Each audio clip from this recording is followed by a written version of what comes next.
He kōna ipurangi tēnei nā te reo irirangi o Aotearoa. This is something no one's tried before. He is a living work of art. It has become part of him now. That means everything about you is created by yourself as an artwork. He'd pull out his ladder and climb up in front of the cathedral. He sort of railed against religion in the square. Kia ora, you're listening to Eyewitness, a podcast that explores moments and events in history witnessed by the people who were there. And I'm your host, Sonia Yee. The Wizard of New Zealand, formerly known as Ian Brackenbury Channel, was born in London in December 1932, and this year he'll be 89 years old. In the early 50s, he served in the Royal Air Force before taking on a double honours degree in psychology and sociology from the University of Leeds. He then went on to teach in Australia. It was also at this time that the Wizard was starting to take shape. The world is being destroyed by women, and men can't stop them. From what I remember as a kid, he was a strange guy in a velvet costume, standing on a wooden stepladder that acted as his portable podium, entertaining small crowds who would drift in and out, going about their day. Why? Because we're weak and it is out. I'd heard through the grapevine that he'd retired. I came across articles and then a website, wizard.gen.nz. The entire site was written in a kind of italic medieval or Old English font. The menu on the side of the page included essays on ideodynamics, ideas, cosmology, credentials, and a place for feedback. There were 59 comments to date. Some referred to him as a spiritual leader, an inspiration, a lost soul. There's also a reference to him dancing with a feather duster back in the late 60s. Someone even wanted his feedback on a wizard-based video game. So I sent a message through the contact page. A man called Ari, who I discovered later as his apprentice, sent me an email referring to the Wizard of New Zealand as Jack. To be honest, I wasn't sure if it was a hoax. So, after a back and forth email, the Wizard of New Zealand, or Jack, wanted me to call him the traditional way.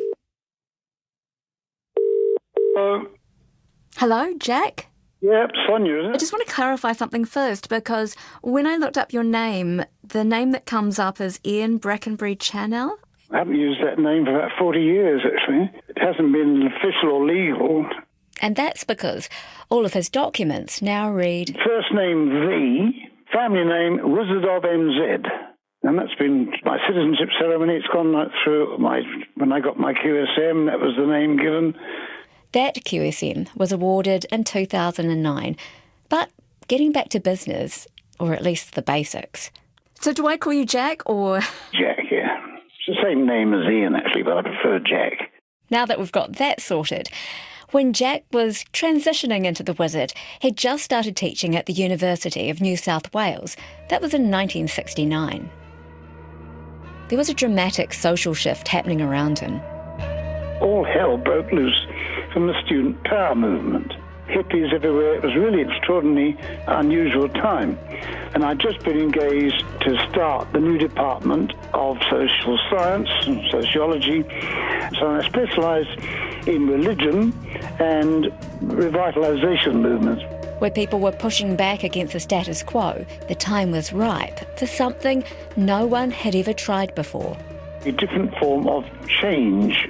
So that if people were confronted by violent opposition, they were confronted with unusually creative responses. So this is like street theatre. So what began then was the fun revolution. The thinking behind his idea was progressive, but to others, it looked like he was kind of taking the piss. He encountered some backlash and resistance. My professor went crazy, didn't like what I was doing.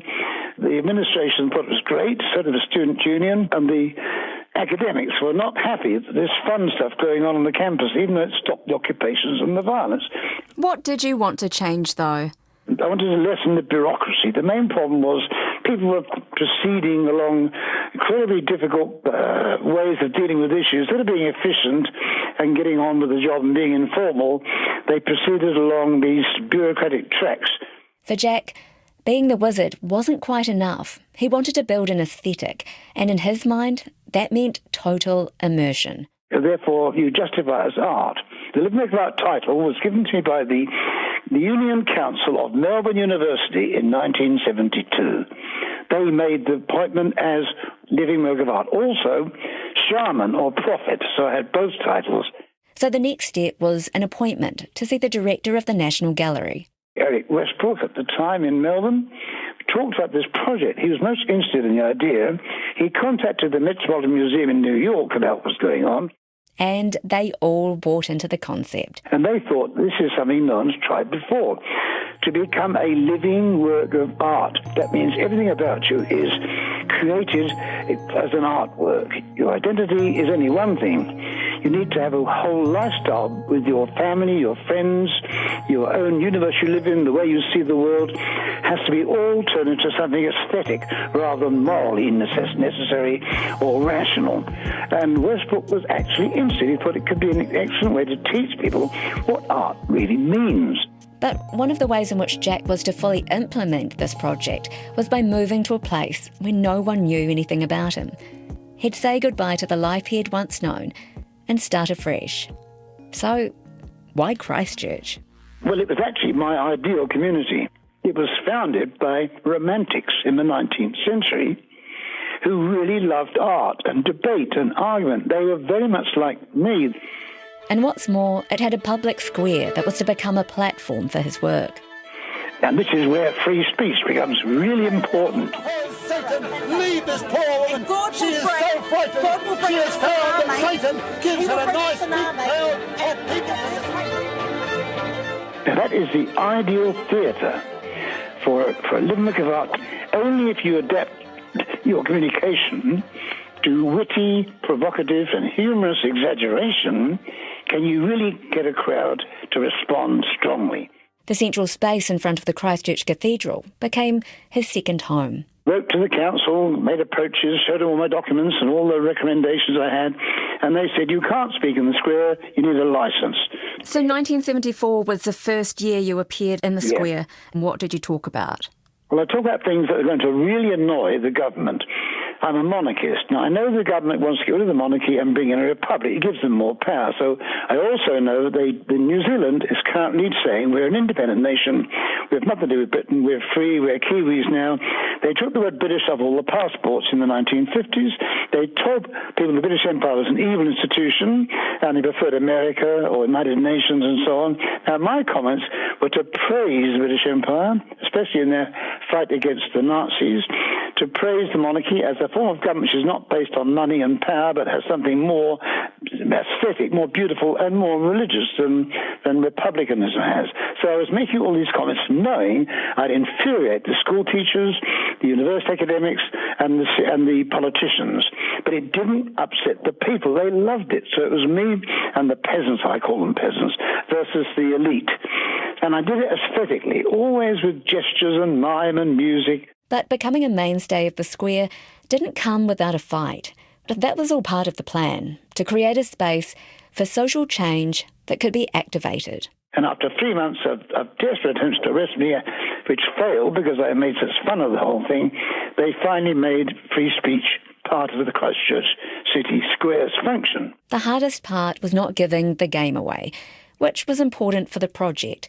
Total immersion meant facing every situation, good or bad, head on. I spoke in a gas mask.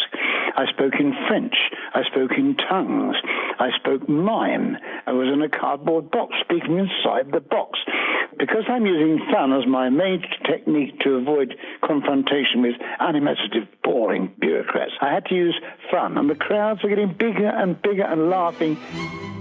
In 1982, the New Zealand Art Gallery Directors Association issued a statement pushing for the wizard to be recognised as an authentic living work of art, and we'll get to that later in the story. Now, around the same time, the Christchurch City Council appointed him Wizard of Christchurch. They advertised me as a tourist attraction. People came and saw me in the guidebook. So Christchurch accepted the idea of a wizard in its major centre outside the cathedral. And in 1990, he was officially appointed Wizard of New Zealand by Prime Minister Mike Moore. And the rest is history. That is, until the 2011 Christchurch earthquakes. Dozens of people are reported dead now, hundreds of people still trapped in that rubble. 3 News camera got a glimpse inside the cathedral. It was able to confirm the terrible damage. Centred 6.7 kilometres southeast of the city centre, it caused widespread damage across Christchurch, and the concerns of the city changed. There was no infrastructure left to support tourism. The primary concern was to rebuild the city. Everything was that the square underwent some transformations. And when they were doing that, the square was more or less closed down. And then we had the massacre, and then we had COVID. The square is now almost dead while they're fixing it up. And as you can hear in Jack's voice, there is some obvious frustration there. The changes in the city essentially took away the one platform the Wizard of New Zealand had, a place where he could maintain his presence as a living work of art. There was no more square, therefore no audience, no one to listen, no one to react. He had nowhere to do this anymore. We should bring women back under control and stop them shopping, and then we can save the world and have no more wars. Only small ones. On the phone, he spoke quickly, with urgency, barely giving himself a chance to breathe. Experiencing the interpret of the experience, but when you make it a spectacular display, you're just emphasising it. So like that's the highest form you can reach, is when you behave like a rock star on stage. But when the smoke goes and the music stops... It was strangely like having the wizard perform through the phone. And that moment in time, I was his audience. They come down back to earth again like everyone else, like actors after a play. I'm never just Jack.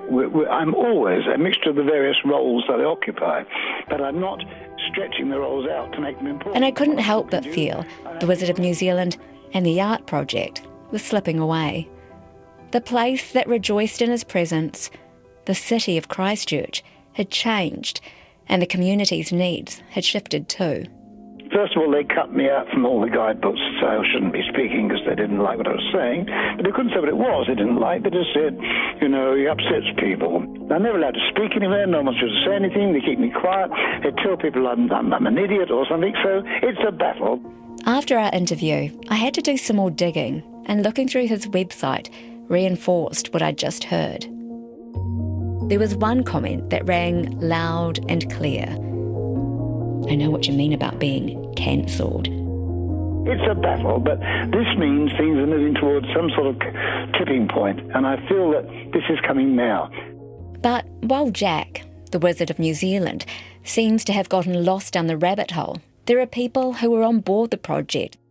One man who got to know him quite well was John Coley, who worked on a project with the Wizard during his tenure as director at the Robert McDougall Art Gallery between 1981 and 1995. He'd already been created a living work of art by the Art Gallery of Victoria. He said, I want to be sent to Brisbane as an object. John was hesitant. It's not my place to send you to Brisbane. You'd have to be condition reported before you went. That's a kind of a medical. You give paintings before you ship them away. You mark every scratch and every ding in it. Did he see the joke in that? Oh, and he'd tell a joke and everything, actually. He was a delightful man. As a living work of art, the Wizard wanted to be transported, not by magic, but... He said, well, you put me in a crate.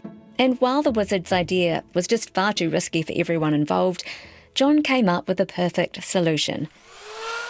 They'd still need a crate, though. The technicians built a crate and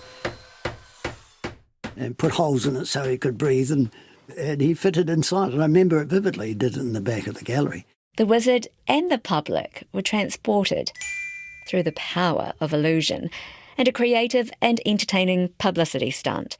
A bit of a laugh, and the story went out that he was going to be sent to Brisbane as a living work of art. I think it was Brisbane. But it also reinforced the Wizard's status. As a living work of art, you should be entitled to be shipped, right? We took him seriously for being a living work of art because, why not? And that was always his basic question. Why do we have to do this? Why do I have to fill in a census form on a certain day? I'm going to avoid doing that by leaving the country. which is what he famously did in the early 80s when census time came around. And he hasn't filled in one since. So he got on a boat that somebody was willing to take him out on, and they went beyond the 3-mile limit. And legally he was out of the country for this 24-hour period or something like that, but he never filled in a census form. You know, that was his statement. It was both entertaining, it was thought-provoking, because it was very original. The wizard's creativity extended to the kind of car he drove.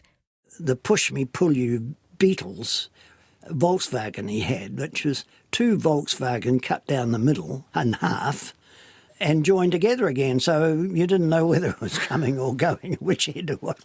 So people would stop and stare at this creature as it drove down the street, you know. Whether it was purely for entertainment value or public provocation. It was diverting, and it posed a question. What is that? Who would do that? Why would they wreck 2 cars to make one? So I often wondered where his originality came from. He had a new idea every week. But I had a burning question that continued to linger. If the wizard doesn't have a stage or platform to perform on, does the Wizard of New Zealand even exist as a living work of art? How do you determine the project's success? At some point in time, different works can fall out of favour, but I wanted to get another perspective on this. A man called Neil Roberts had been a gallery curator. He contacted me saying he knew quite a lot about the wizard. So does he think the change in attitude reflected that societal shift? It does. Unfortunately, that's the case. And art goes through phases, as it's always done through history.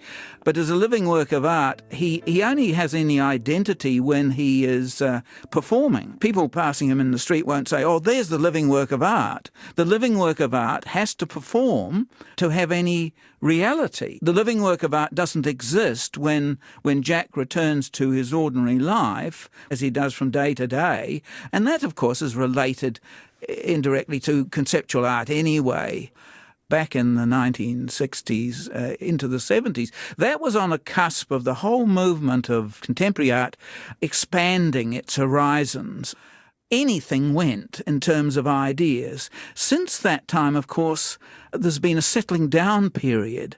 In 1995, when Neil was standing in as a director at the McDougall Art Gallery, the wizard approached him. The proposal was a 21st anniversary project that became a week-long celebration, which ran at the end of September 1995, called Wizard's Week. The exhibition was a kind of retrospective, which Alice, his curator and his partner, of course, she did all the work, really. It exposed to the public the identity of the living work of art's history back to Melbourne. Included in the exhibition were documents and photographs. There was also a live element too, involving a very large egg. He was in the egg and broke out of the egg, a rebirth, reflecting on the past and moving on into the future. Neil wholeheartedly supported the project. The city used his image a lot to try and add another bit of colour to the activity of the city. You know, it was endorsed by the council. The mayor was, at that time, Vicky Buck, was very, very much behind the whole idea. The incoming director, unfortunately, the new one from Australia, said, well, why can we not cancel this?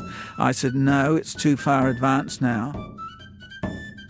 I think what's so interesting is that there is a focus on this constructing an identity, that becomes art. But then now that New Zealand's landscape has become very multicultural, the whole idea of what identity is and then how he might be as an older white man from England, that relevance of that as well is something that even just culturally in contemporary thought is shifting into other areas. You could have something there, yes. I think you're right. Certainly there's been a sea change in ideas over the last 3 or 4 decades. Having been so immersed in it that he's now become that, is that in itself problematic? No, because I think it's part of what he set out to do. I think he's achieved that. Neil says the wizard pushed boundaries of conceptual contemporary art. But how does that continue in living form if we, the people, can't see him? You won't find too much written about it. I don't know how it will survive in generations to come, or whether in fact it will survive. The living work of art did exist. It had a place not only in Australia but also in New Zealand. So there's a contribution in a way to contemporary art. In 2009, the Wizard of New Zealand was awarded the Queen's Service Medal and the Queen's Birthday Honours for services to the community. And he also appointed an apprentice in 2014. Today, the Wizard of New Zealand lives a quiet life in Oamaru. He doesn't believe he's quite retired, as many people think, and has his plans to make his presence felt on the internet, a place where his voice can be downloaded at any time. A lot of his work is to do with performance, with theatre, and making an impact, making people laugh as much as making them angry. It's a performance. So he's brought that element of colour and provoked thought, something that the city would have been lesser in that period had he not been there. Despite the Wizard's frustrations with the council and the changes in the city, and not to mention this new environment we're all operating in, a world that's changed, consumed with the threat of COVID, Jack, the man once known as Ian Brackenbury Channel, the Wizard of Christchurch, and then the Wizard of New Zealand, made a difference, bringing a largely conservative city, settled by generations of families who talk about the arrival of their forebears on the first 4 ships, to life as a place where it's okay to speak out and claim your space, to make a statement, if you dare, and to not be afraid of difference, because that in itself moves us all towards thinking about who we are and why we react when we see him perform in the street, a place where nothing ever sits still.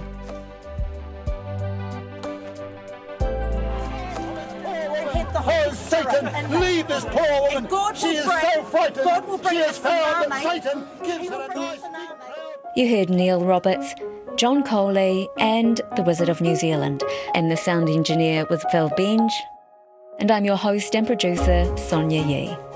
If you'd like to hear more episodes from the series, head to rnz.co.nz/eyewitness or download via Apple, Spotify, iHeartRadio, or wherever you get your podcasts.